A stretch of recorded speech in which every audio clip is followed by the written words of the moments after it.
On ne peut pas tout faire avec une prothèse de main. Pour des activités bien spécifiques, il faut se débrouiller et inventer ses propres gadgets. Pour les sorties en VTT, j'utilise une pince clamp vissée sur un amortisseur en caoutchouc que j'achète dans le commerce. L'ensemble se démonte en un clic grâce à une accroche rapide. À chaque activité sportive correspond souvent une aide technique.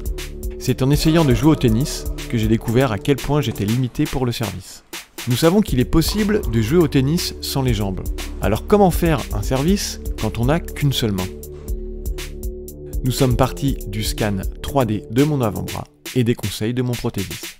Ensuite, c'est une bénévole qui avait les compétences et le temps qui a modélisé une emboîture en 2 parties. Nous les avons imprimées en 3D, mais comme c'était trop fragile, nous avons demandé de l'aide à une entreprise spécialisée dans le domaine. Au bout de l'emboîture, c'est l'attache rapide, c'est-à-dire le poignet sur lequel on peut facilement mettre et enlever les différents gadgets. Il a été conçu et fabriqué en open source par une start-up humanitaire. Ça, c'est le porte-outil qui s'accroche au poignet et sur lequel on peut rajouter ce que l'on veut. Là, c'est un pied de table avec une rotule à l'intérieur. C'est pas très joli, mais ça permet de retrouver cette sensation d'être en appui sur ses 2 mains et de faire du sport. Une fois l'échauffement terminé, il est facile de passer rapidement d'un gadget à l'autre. Ce porte-balle de tennis a lui aussi été dessiné et imprimé en 3D.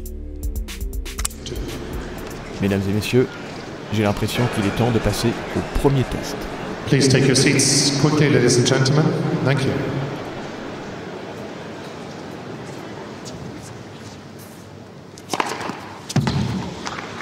If you know.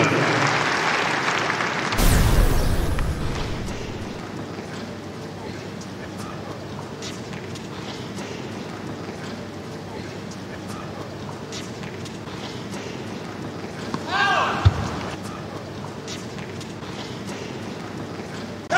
50 love.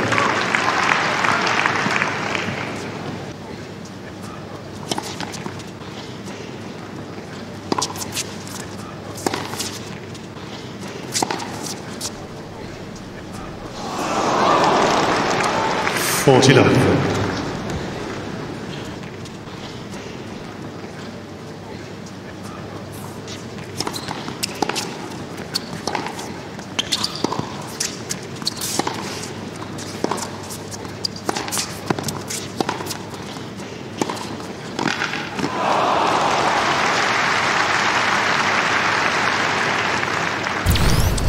$15.40.